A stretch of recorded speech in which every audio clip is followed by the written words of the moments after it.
christianisme est menteur et méchant. Mesdames, Messieurs, chers ministres chrétiens, excellents révérends selon vos rangs, non, il ne s'agit pas là d'une provocation.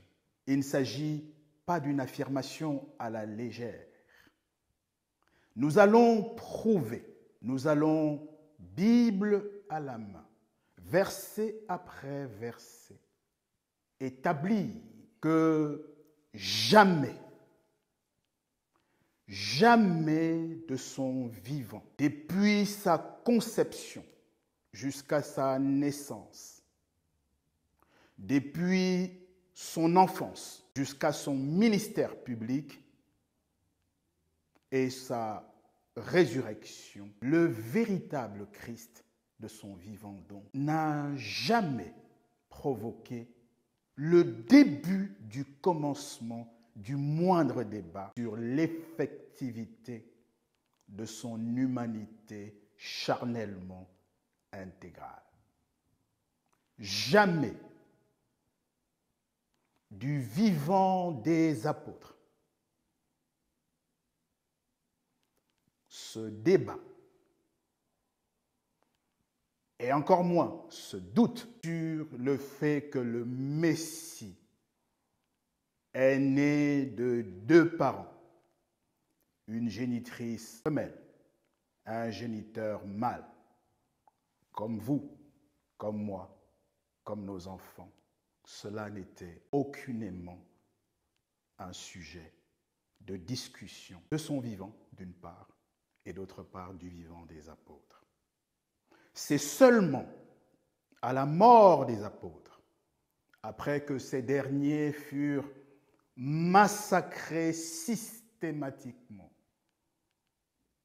en martyrs sous la hache, des premiers pères du catholicisme, en intelligence avec les pouvoirs politiques romains, c'est seulement à compter de cet instant-là que fut introduit un autre Jésus, comme le dit Paul en le prophétisant dans 2 Corinthiens chapitre 11, en son verset 4, un autre Jésus, l'expression est de Paul. C'est à ce moment qu'il fut introduit, ce Jésus-Christ chrétien, né d'un esprit et d'une femme, donc d'une relation contre nature, reprouvée à 100% par la Bible.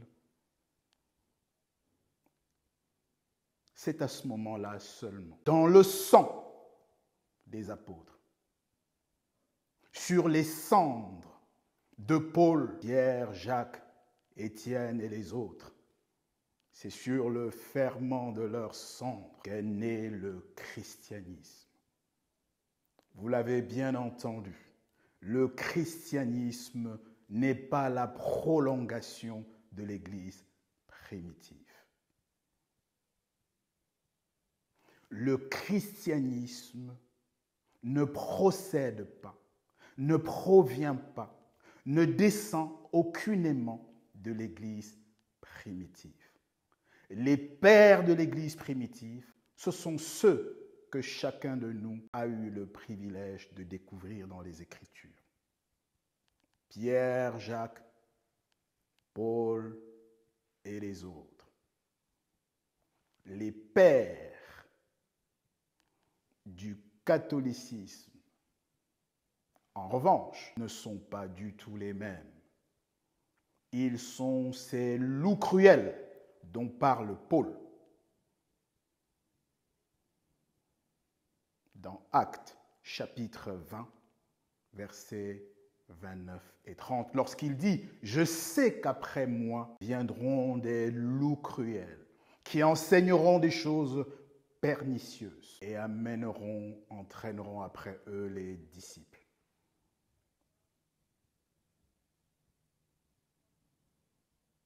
Il est écrit encore, parce que Paul l'a amplement prophétisé, annoncé, afin d'avertir cette situation où nous nous retrouvons avec un christianisme dont les pères furent des loups cruels qui en fait ont été des complices, sinon des acteurs directs du martyre des apôtres, qu'ils ont donc remplacé. Il est écrit dans 2 Corinthiens chapitre 11, verset 4, « Si quelqu'un vient vous annoncer un autre Jésus que celui qui vous a été annoncé, si vous recevez un autre esprit que celui que vous avez reçu, un autre évangile que celui que vous avez embrassé, vous le supportez bien.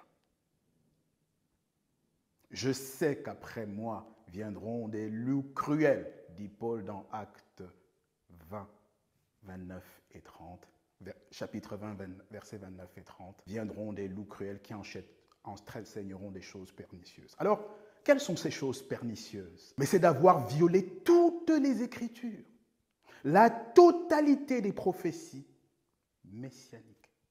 Je dis bien la totalité des prophéties messianiques sont violées par le christianisme en la totalité de ces dénominations actuelles, parce que toutes ces dénominations, tous ces ismes, qu'il s'agisse du protestantisme, du pentecôtisme, du charismatisme, de quelque isme qui procède de ce crime originel, de la substitution du véritable Christ, du Messie, par un autre Jésus, par un faux Christ, par l'antichrist du christianisme, un faux Christ que Paul appelle dans 2 Thessaloniciens chapitre 2, versets 3 et 4, l'homme du péché, le fils de la perdition, l'adversaire qui se prend pour Dieu au point de s'asseoir sur le trône de Dieu et de recevoir à la place de Dieu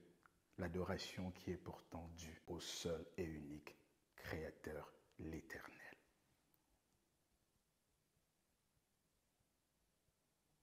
L'homme du péché, dit 2 Thessaloniciens 2, verset 3, parce qu'il est né du péché, dans le péché, par le péché et pour le péché.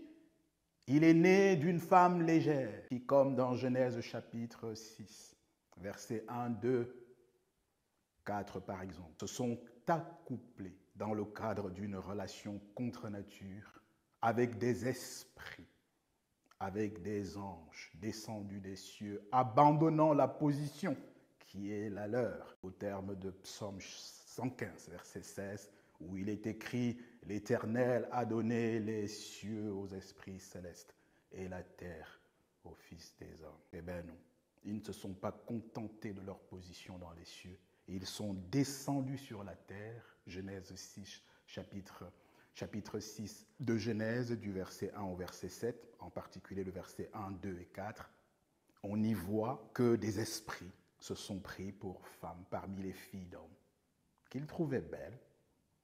Ils sont allés vers ces femmes et de ces relations contre nature, virginales, sont nés des monstres, des géants, des êtres hybrides, partiellement esprits et partiellement charnels, femmes. Dès leur conception et dès leur naissance, c'est exactement le genre d'être hybride, de créatures immondes, violant le principe perpétuel de la procréation, enchâssés dans la promesse de l'alliance perpétuelle. C'est de ce crime, c'est de cette relation contre nature qui est le fait générateur, il faut le rappeler, du déluge. Le déluge, ce n'est pas parce que les gens buvaient, faisaient la fête. De toute génération, les êtres humains ont bu, ont fait la fête et se sont livrés à tels ou tels excès. Mais là, la cause de l'inconsolable colère du Créateur, au point de raser l'humanité d'alors, de réduire l'espérance de vie sur la terre de plus de 1000 ans à 120 ans, mais encore d'inonder la terre en la submergeant dans un déluge effroyable. Le fait générateur du déluge, c'est le fait que des esprits auxquels aucun appareil reproducteur n'a été donné au terme de Matthieu 22, 30, se sont alliés, se sont liés de relations avec des femmes sur la terre pour enfanter des êtres qui n'étaient plus aux yeux de Dieu son image, sa ressemblance, ainsi qu'il est écrit dans Genèse chapitre 1 en son verset 26. L'apôtre Jean, qui est le dernier des apôtres à quitter cette terre, après avoir été persécuté, maltraité, exclu de l'Église, et vous verrez que ça ne peut plus être de l'Église primitive. Il a été exclu au moment où il reçoit l'Apocalypse. Autour de l'an 95-100 de notre ère, Jean est en prison. Jean est exclu de son Église. Jean est prisonnier sur l'île de Patmos. Alors franchement, Jean n'est pas n'importe qui. Disciple de la première heure, apôtre majeur. On dit de lui dans les Écritures que le Maître l'aimait d'un amour, d'une affection singulière. Il a contribué à édifier, à bâtir l'Église primitive après la résurrection. Qui aurait pu avoir la légitimité d'exclure l'apôtre Jean de l'Église primitive? Vous ne vous êtes jamais posé cette question. Qui a exclu et fait emprisonner Jean de l'Église